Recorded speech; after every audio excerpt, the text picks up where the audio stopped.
Hi, my name is Saaniyah Johnson and I'm an Archonette. Today I will be interviewing Ms. Karin Goldmark and I'm excited to learn about her contributions to our community. Good afternoon. Good afternoon. Can you share a little about your background and who or what inspired you to become a leader? My background is I'm a New Yorker, born and raised. I was born in Manhattan and then moved around a lot, including out of the city for the first 7 years of my life. And then when I was 7, we moved to Brooklyn, and that's where we really put down roots and grew up there. And after high school, I went to Philadelphia. I went to the University of Pennsylvania, which is where I became a Zeta at BYOTA chapter. And after graduating from Penn, I actually moved to Puerto Rico to help my aunt open a restaurant. And while I was there, the school had lost their English teacher, and they asked me to step in and be their English teacher. It was not particularly part of my plan. I was going to go learn how to surf and be a waitress, but I became the English teacher. And then the students ended up dedicating their graduation to me. And it was such a tremendous honor. And yet I moved back to New York because I really missed home. And when I came back to New York, I didn't plan to teach. And then everyone kept saying to me, you have to go see this school. It's in East Harlem. They're doing amazing work in this school. You have to go see it. And I kept saying, thank you, but did you hear me say that I don't want to be a teacher anymore? And they said, go see the school. And I said, okay, but I didn't go. And after the third or fourth time, I met with somebody named Bill Lynch, who was the deputy mayor to Mayor David Dinkins, who was the first African-American mayor of New York City. And Deputy Mayor Bill Lynch was no longer the deputy mayor. This was after, actually. And he said to me, have you heard about this school in East Harlem? They're doing amazing work. And I thought to myself, you better go. If Bill Lynch tells you to do something in New York City, you do it. So I went to this school, and I walked into the school. And as I walked in, I thought, I'm going to teach here. And I didn't know what that was. It was the same actual thing that when I became a Zeta, was this like, this is going to happen. So I said, okay, when the universe calls you like that, you answer, right? Yes. So I taught there. And then I went to law school because I really wanted to understand how society works and what are the rules that get us to the situations we're all in that are fair or unfair, and how the world works. And I wanted to understand the rules of society, and there really is no better place to learn that than in law school. And then in law school again, I thought I was done. And then all of a sudden people say, we want you to help us start a school. And I did. And then I ended up teaching law in the New Haven high schools. And I just figured out that this education thing was going to keep coming back, and I might as well say yes. And so then I got a job working in the school system. And very early on in that, I worked for a man named Bob Knowling, who taught me that the job of a leader is to develop people and drive change. And it really changed how I think about leadership, because I thought that I was supposed to get my to-do list done, and I thought I was supposed to go to meetings. And he helped me see that leadership is about driving change and developing people. And so you always want to think about the people you're working with, the people you're working for, and the people who are working for you in an organization. How are they developing? Are they growing? Are they right at the edge of their capabilities where they can do it and they're learning a lot? And then what are the changes that must happen to improve society, and how do you get that change done? And those are just the 2 questions I ask every day in my work from then to now. As a person who wants to be a nurse when I grow up, I have to work with a different lot of people and families. How do you connect with them? Mostly by listening. One of the things I found in my last role in the New York City school system, where I was deputy chancellor and I was responsible for holding hearings about changes we were making to buildings. So sometimes we were proposing to close a school, sometimes merge a school. And people didn't always like the ideas of what the proposals were, but what I noticed is that if you really made it clear that you were listening, it doesn't mean you have to agree. Really make clear that you heard what somebody said. It makes a world of difference for their experience, because many, many, many, many New Yorkers are used to not being listened to or heard at all, particularly in interactions with government. and healthcare too, right? I have had my own experiences in healthcare, saying things and feeling like people weren't listening to me. And the really important thing is to not just to listen, but to make sure they know that you heard. It's like, oh, your foot is bothering you if you're working with a patient. Or in my case, it was, you're concerned that the art program won't continue. It's been a good art program and you want to make sure your child has access to an art program. Did I understand you right? And really making sure that you have heard, and also making sure that people know that you are listening. I mean, I have to do a lot of school when I grow up to become a nurse. How did you go to law school and become a teacher?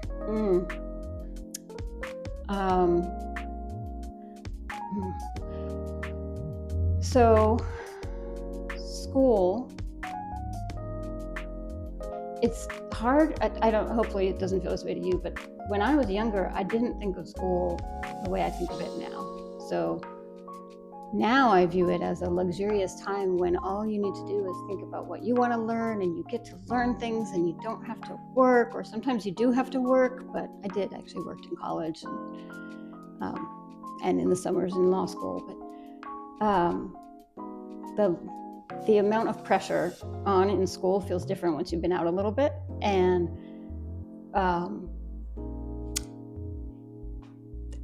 just when I was in law school, I had been working as a teacher prior to that, and teaching is an incredibly hard and demanding job. And so when I was in law school, it felt great. My job was to read things and go to class and talk about them. That sounded like a vacation to me. And so the learning part gets easier in some ways as you go along, because you start to realize that that's time where you're developing yourself. Back to that, the leader's job is to drive change and develop people. Sometimes that person is yourself. And so when you're in school, when you're studying to be a nurse, your job is to develop yourself, and that's precious time. How do I control my social life and my school life? Ooh.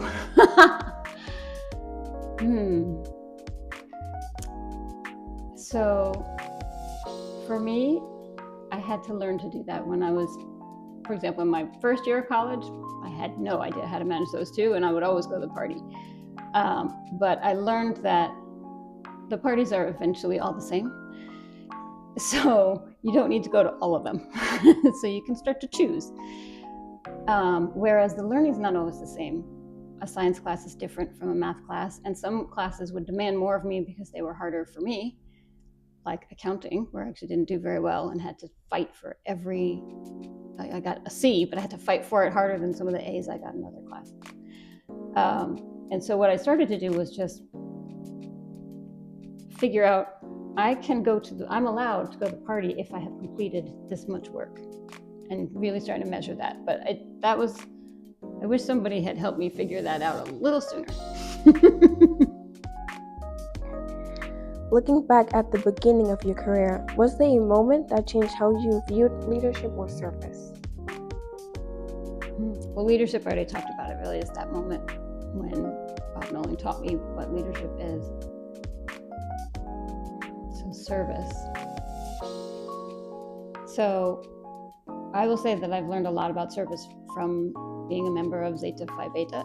And I'm not saying that just because we're doing this interview. It really is true that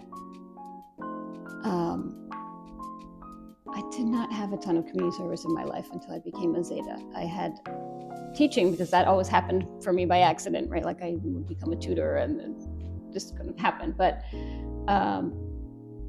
in our undergraduate chapter, we would make a concerted effort to do community service, and then all I had to do as a member was show up to the event, and it was always so fulfilling. And the same thing actually happened this year on MLK Day of Service. Were you at the thing? Yeah, I was at the food I don't know how to describe that, where we were filling up the food packets. Mm-hmm. That was so fulfilling to see hundreds of people working together to feed thousands of people. It was amazing. And so it's the opportunity to serve is amazing, and I'm convinced that it's actually one of the things that makes for a meaningful life for human beings. We need that opportunity to serve each other. social action for me means working with others to create solutions for problems within a community. What does social action work mean to you? I like your definition a lot. For me, there's an emphasis on action. So, particularly because after a pretty long career in government, I got to see times when there wasn't action and time when there was. And it's important to always press. And so for me, the social action work means not just doing the service and not just doing the job, but also pressing for the change. So, if you're a nurse, you are caring for patients and you're also saying this process in this hospital could be better. Or you're saying patients need to be able to advocate for what they want in their care or whatever the change is, I don't know. So for me, there's that action in social action work. What skills or habits helped you become an effective leader when working with different communities and organizations?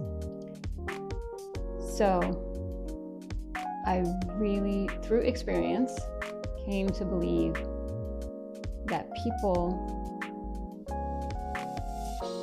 there's not a person who knows any better than any other person.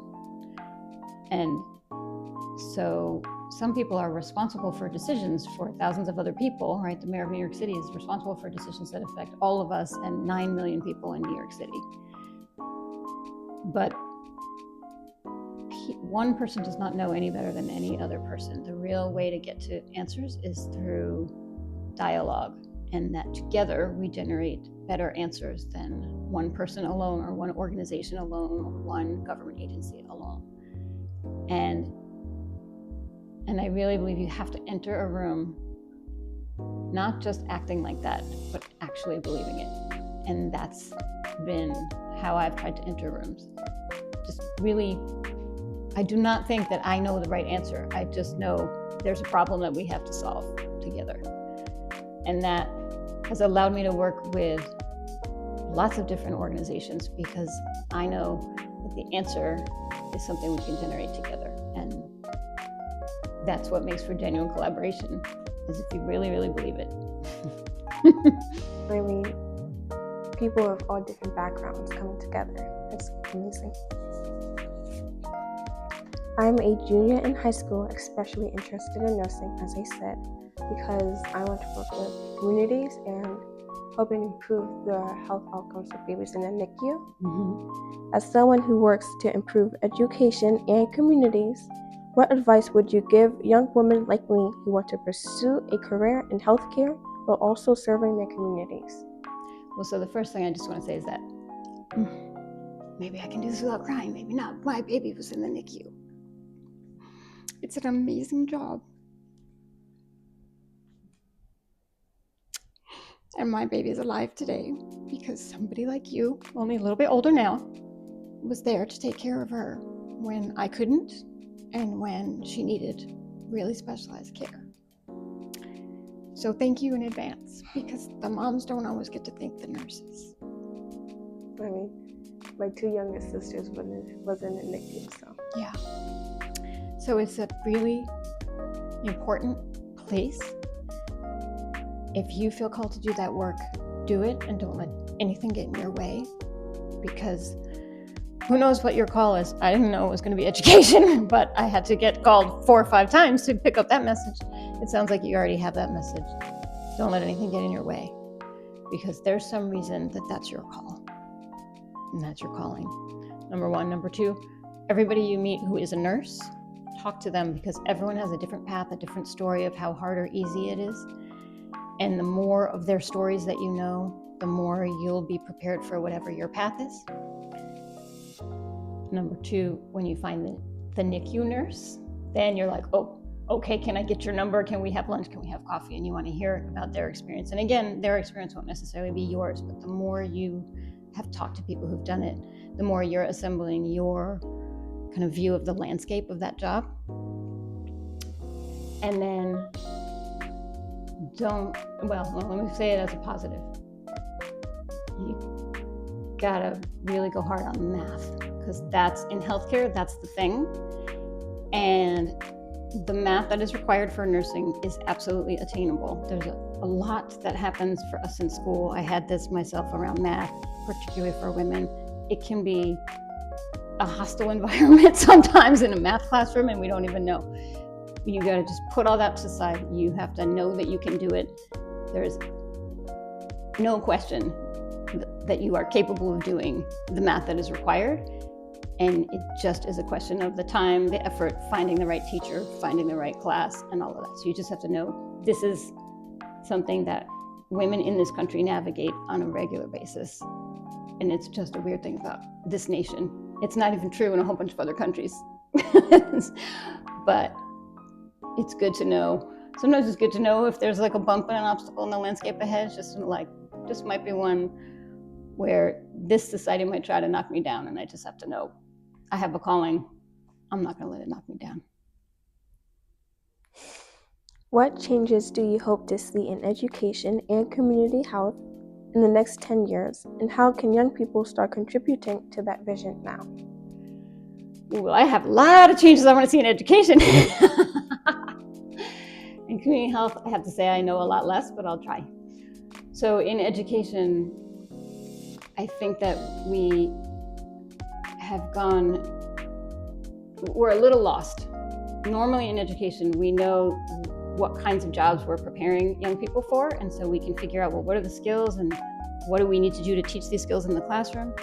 And we aren't clear right now because nobody really knows what the jobs are going to be like, because we're in the middle of a big shift in technology and society that's going to change what the jobs are and how they're done. And we haven't got a new plan. We have the kind of old plan of knowledge economy, but we don't have the new plan for what our job's going to look like and how do we prepare people, why, how. And so we have to figure out some answers to those questions pretty fast in education. And it might look like some of what I was hearing your mom describe about paid work experience in high school. It might look like a lot more individualized experiences for really young students around what they're interested in. We have to really start opening up how we're thinking about what we're doing. And then in community health, I'm just not an expert in healthcare, so I'll just say it as somebody who, myself as a consumer of healthcare, what do I wish? We have some really serious health disparities in this country in terms of outcomes according to race and income that are completely unfair. Theoretically, we spend a whole lot of money on healthcare in this country, but our health outcomes are not great. And so a shift to caring about people's wellness as opposed to finding a crisis that we have to solve. It's helpful for young women to have mentors that support their goals in building a career that helps other people. What message would you like to share directly with young girls who are watching this interview, wanting to make a difference, but sometimes feel unsure where to start? I would say the important thing is to start, because you don't always know what the path is going to be like. And you don't even always know the kind of work you're going to do. I had no idea I was going to end up in education. So the important thing is to start. And Nelson Mandela had this great line. He would always say, I either win or I learn. I never lose. You cannot lose by starting, because you can learn that you love or don't love the place where you start. So just start. Start even if you don't finish. Yeah. Oh, I start 10 books for every book that I finish. And I used to think it was me. I should be finishing these books. And I realized I just don't like 9 out of 10 books I read. And I like the one, so I finish it. I still read, I still finish books. You can have more starts than finishes. I've heard that you love 4-leaf clovers. I saw them on your Instagram. Because 4-leaf clovers symbolize luck and rare opportunities. If you can share one piece of wisdom with your younger self about recognizing those moments, what would it be? So, it's actually to spend time in nature, outside. that's where some of the best insights that I have arisen, and that's obviously where every four-leaf clover I've ever found has been found, is outside. And I actually have a present for you, which is a four-leaf clover. Thank you. For luck. Oh, it's real. Yes, it's real. Oh, as you know from my Instagram, I found a lot of them. I don't think I ever saw one in real life before. I have met a few other people who find four-leaf clovers. It's not, I can't explain it. I don't know anything about it. Perhaps I'm just an incredibly lucky person, but I can walk by grass and sometimes I just see one, and other times I look for an hour and I won't find one. But as you've seen on my Instagram, there are a lot of four-leaf clovers in my life, and I'd be honored if you would take that one, and I hope it brings you some luck. Thank you. How have women's rights or civic engagement shaped how your journey as a leader in the Bronx? So, civic engagement in the Bronx for me, I really honestly feel like the Bronx is where I did some of my best work in terms of engagement. When I was a deputy chancellor, the executive superintendent in the Bronx, who then became the chancellor of the New York City school system, Dr. Misha Porter, and I worked together to hold community meetings. We worked together to launch a whole effort to reimagine what education can be, which involves students and teachers. And it's that working in partnership is really the key to civic engagement. And on the topic of women's rights, when women work together, we can really build each other up. I always felt like with Misha, Dr. Porter, and I always felt like I did better work with her, and I won't speak for her, but I hope she feels like she did good work with me. And there's an amazing story from the Obama administration. It was the first administration to be 50% women. And early in the administration, and the men in the administration were very in favor of empowering women. It was as good as it gets in terms of supportive of women in the workplace. And yet, women were still getting drowned out in meetings. And so the women started talking about this after the meeting. They would say, wait, it just happened again. And Saaniyah said something, and then nobody picked it up. And they figured out something they called shine theory, which is when one woman would say an idea, immediately other women in the room would say it. Like, Saaniyah just had a great idea. Saaniyah just had a great idea. Oh, did you hear Saaniyah's idea? And after multiple repetitions, then the men in the room, who, by the way, wanted to be supportive and were totally there for the cause of women being empowered in the workplace, right? We're just not quite getting it because we all have unconscious biases. Then the men would say, oh, Saaniyah had a great idea. And so very purposefully, the women in that administration worked together to build each other up. And that is important for us to remember. It has to be purposeful. And when we work together, we all benefit. So you have a great idea, you say it in a meeting, you get credit for it because a bunch of your allies say, Saaniyah had a great idea, Saaniyah had a great idea, Saaniyah had a great idea. Then you'll say your idea next time. And that will make the problem solving better, it will make community health better, it will make the civic engagement better, and be better for all women and the men too, right? Have you ever worked with just men? I'm sure I have. I just have to think about when. I worked on a construction site at one point. I think there may have been one other woman there. It was a short job. It was 2 weeks, but it's a long 2 weeks. I mean, you're in the Big Zeta chapter. Did that ever help you? Like Yeah, absolutely. I mean, one Founders Day, I think was I wearing the scarf? Someone else was wearing the scarf. So I had a community meeting, and it's Founders Day. I guess I was wearing blue and white, but I didn't have this scarf yet because I bought it after I saw that she had it, because it was really nice. So one Founders Day, I was in a community meeting, and then one of the principals of the affected schools walked in, and a soror named Kerr. And she walked in, she was wearing a scarf, and as soon as she walked in, I knew the meeting was going to be great. I just said, oh, this is going to be fantastic. And so there's a feeling of support. If you know another Zeta is in the room, you know you're not alone. You are never alone when there's another Zeta in the room, right? So it's, and it is an amazing feeling of support to feel it, and it's amazing to be able to offer it. So there's a line by Ella Baker about, I need to be one in a multitude. What was your sisterhood like in the chapter? Undergrad or here or where? Both. Let's say in college, because that's when you're alone. Yeah. So as I mentioned, I had this kind of dramatic moment of, I'm supposed to be a Zeta, and after I thought, what? That was weird.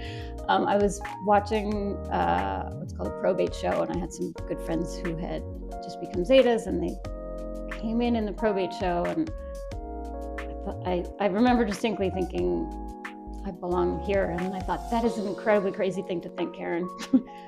And so I very slowly started that conversation with the women in the chapter, and it was just amazing. Even the process of being interested was just an amazing process of exploration of real issues of how do people work together, really exploring a historically African-American and predominantly African-American organization. Is it appropriate for a white woman to join it? What does that mean? What will that do to the sisterhood? What is the experience of people already in the chapter, people with whom I'd be coming in? I mean, there was all kinds of questions that we all grappled with. And then I was very clear, like, I don't know if this is the right answer or not. I'm just reporting what I'm feeling this call. And then once I became a Zeta, it's like, once you're a Zeta, you're a Zeta, right? So everywhere I go, I feel accepted and connected, and obviously feel the same way towards every Zeta I meet, and it's really amazing. I mean, and then knowing around the world, right? There's just, what is it, 75,000? I don't know. Sorry. Anyway, many tens of thousands of women around the world, where you can just show up, say hello, and you have an instant connection and a bond. It's amazing. In college, how did you know how to focus on your homework? Well, honestly, I'm kind of a numbers person, and I saw my grades. I got really lucky. I told you earlier that first year I was going on parties, but for some reason that year, the grading wasn't as hard, or I don't know what happened. And I managed somehow to get A's and B's. And then I saw that if I worked a little bit harder, I could get mostly A's. And I don't know, it's like working out or something. You just keep doing a little more and you get stronger and you do a little more. And then I was really trying to break a certain number, which ultimately I did not quite break, but I got close. And so it became fun. It was like, because also, again, there are plenty of parties in college, and I don't remember them all. And they were eventually pretty much all similar to each other. And so spending 2 more hours studying and then going to a party versus just going to a party for 5 hours, for me, that trade-off got really easy of just, I'm really going for something here. I want to make the most of this learning time. Not everybody cares about their grades, but I wanted A's. And so I would put in the time. And the real answer is, if I went to the library, I got good grades. And if I tried to stay in my room and work, terrible grades. And so I learned I better get to the library. And that's what I did. As someone who's going to college in next year or 2 years, what was your transition from high school to college like? So, okay. I'm not trying to be obnoxious, but when you're from New York and you go to college somewhere else, even if it's a big city like Philadelphia, again, but when you're from New York and you go someplace else, you just feel like you get there and you go, I'm ready for this, in a way that not everybody else is. I see a lot of nodding in the room. You don't realize it, but you get to college and you know how to figure stuff out. It's not like every New Yorker, I don't think we all have swagger, but you get someplace else and you realize we all have swagger, and you're just ready. And then there's some stuff where you painfully have to figure it out. So there's a thing in college where, you know, there's the washing machine and there's the dryer. And if you leave your clothes in the washing machine too long, someone's going to take them out. And then you'll get there and you'll be ready to put your clothes in the dryer, and there won't be a dryer, and your clothes are just going to sit there wet, and it's annoying. And I had to learn that the hard way. I have my clothes sit around wet, but you know, then you learn. I better get there and get that dryer. So stuff like that. But you'll find that you're ready and able to figure those things out when you get there. I think that's all for today. Thank you for having me. Thank you for the time. This is, I don't often get the time to reflect on so much of the things we've talked about today. And really, I really hope you'll continue on the path to being a NICU nurse. I don't need to get all emotional again, but it's really such important work. This is my first time interviewing someone and talking in front of people on the camera, so I did better than I expected today. Yeah, you did great. Thank you.